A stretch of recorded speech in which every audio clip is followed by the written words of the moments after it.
Welcome back to Raw Sports Talk. I'm Chris, your favorite stat reader, and we have the Celtics hosting the Nets, and the Celtics are 13-point home favorites. The over-under is at 217.5. The Nets are plus 550 on the money line, and the Celtics are minus 800. Now, these are the overnight odds. They're going to change the closer we get to tip-off tomorrow.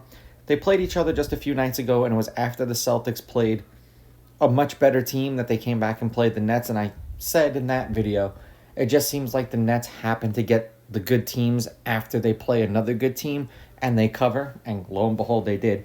The Celtics have played them 3 times this year and won all 3 games. 108, 104 in Boston, 139, 114 in Brooklyn, and then 115, 113 in Brooklyn.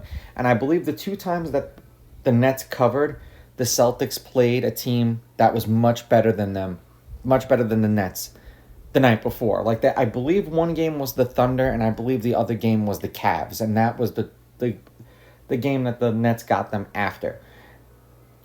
So head to head, we'll do lineups first, and we know that the NBA is just god awful when it comes to lineups. That all of these teams have 30 minutes before the game to confirm who's going to play, and if you didn't know that, that's the rule. Apparently, it used to be 10 minutes, so it used to be worse than what it is now.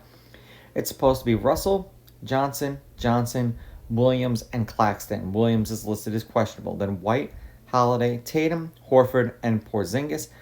Horford's listed as off injury. Tatum is listed as questionable. White is listed as off injury.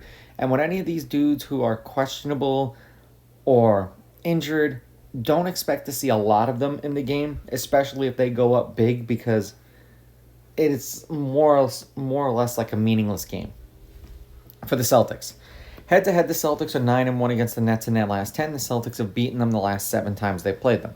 The road team's on a 2-game winning streak. The road team is 6-4. The favorite is 5-3-2 against the spread. The favorite is 9-1 on the money line. The over is hitting their last 2. The over-under is 5-5, and the over at 217.5 is 8-2. The Nets are 2-8 in their last 10, 5-5 against the spread.